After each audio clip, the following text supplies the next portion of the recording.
안녕하세요. 주 5일의 오화입니다.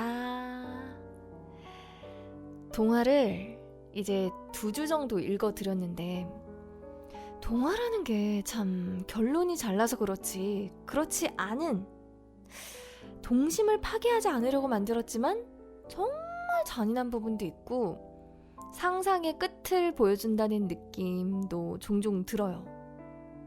그래서 오늘 들려드릴 동화는 그다지 동화 같은 이야기는 아니지만 동화인 푸른 수염인데요.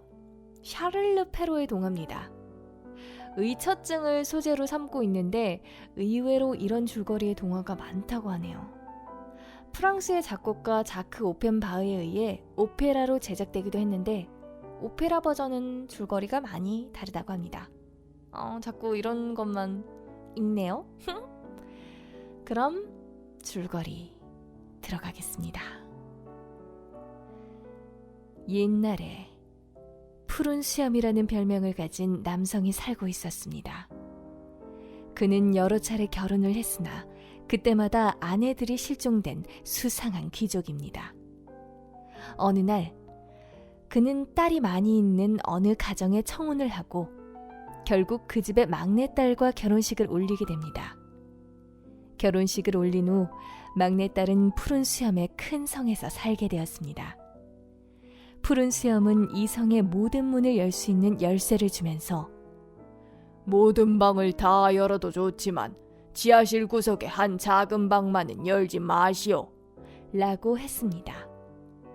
막내딸은 그 말을 충실히 지켰지만 얼마 후 푸른 수염이 볼 일이 있어 지방으로 떠나고 성에 찾아온 그녀의 언니가 꼬드기자 결국 작은 문을 열고 마는데 그 방 안에는 지금까지 푸른 수염과 결혼한 아내들의 시체가 있었습니다.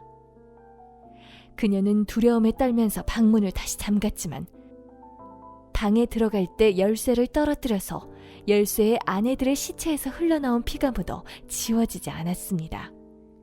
그러니까 지금까지 실종된 아내들은 전부 남편의 명령을 어기고 문을 열었다가 들켜서 살해된 것이죠.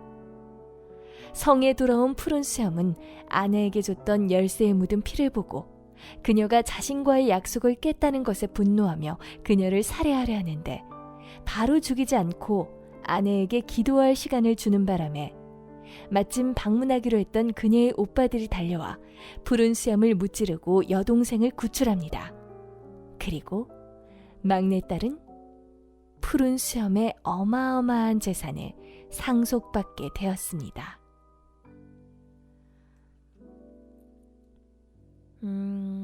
여기서 첫 번째 부인은 왜 살해했는지 대해서 원작에서도 명쾌하게 나오지 않았습니다.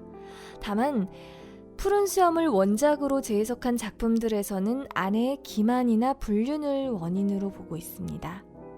현대서양에서는 푸른 수염이라고 하면 잔인하고 변태적인 막장난편을 뜻합니다.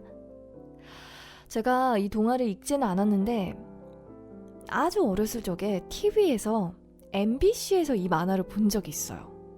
그 당시 제가 초등학생 아니면 미취학 아동이었는데 엄마가 집에 없었나? 왜 저 혼자 그 만화를 봤을까요? 아니면 엄마가 뭘 하고 있었을까요? 아직도 잊혀지지 않습니다. 정말 자극적인 만화였죠. 그 만화랑 스토리랑 진짜 똑같은 것 같아요. 그 당시에도 그 왕이 그 문 열지 마! 하는데 열고, 그리고 시집온 공주인지 아닌지가 그 문을 열었을 때 시체가 널브러진 장면들이 기억이 나는데요. 아직도 기억나요. 그 되게 파란 배경에 시체들이 널브러져 있고 열쇠들이 엄청 많이 달려있는 그 동그란 고리 같은데 열쇠들이 달려있었는데 그걸 줬었어요. 그래서 나무 위키에 덧붙여진 글을 보면 나와 있네요.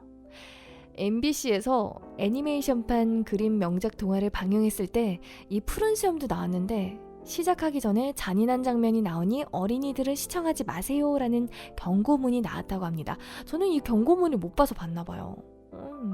중간부터 봤나?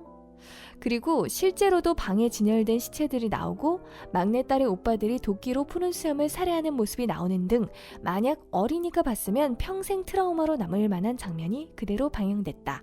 그냥 미방영으로 했어도 됐을 것을 굳이 내보낸 이유는 불명이라고 적혀있네요.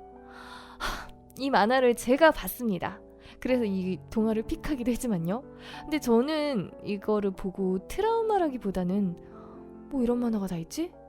싶은 생각이 들었었고, 몇십 년이 지난 성인이 돼서도 기억하는 걸 보면 어린이들이 봐야 할 것과 보지 말아야 할 것이 있긴 한 것 같습니다.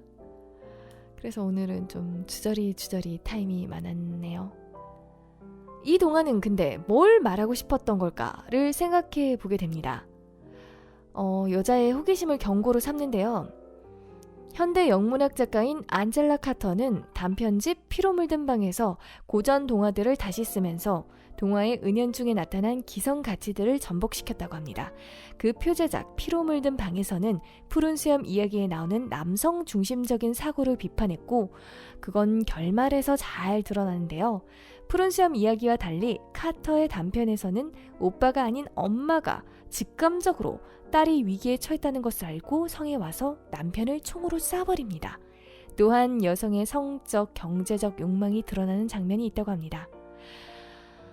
그래서 읽으면 읽을수록 동화라는 것이 참 아이들을 아이답게, 여자를 여자답게, 남자는 남자답게 이 사회를 지배하기 위해서 나쁜 짓 하지 말라고 쓰여진 것 같은데요. 지금의 사회관과는 조금 다른 것 같지 않나요? 사회관이 많이 발전해서 이제는 뭐 그 여자는 여자답게, 남자는 남자답게, 아이는 아이답게라는 게 없잖아요. 그냥 자신은 자신답게 그렇습니다. 이 고전에서도 참 배울 게 많지만 이제 현대 동화나 요즘 동화들은 참 많이 발전한 것 같아요. 그래서 점차 제가 다양한 동화 들려드리면서 어떻게 달라지는지 여러분도 느껴보시고, 구독자는 많지 않지만 듣고 싶은 작품 있으면 댓글 달아주세요. 언제나 환영입니다. 만관부.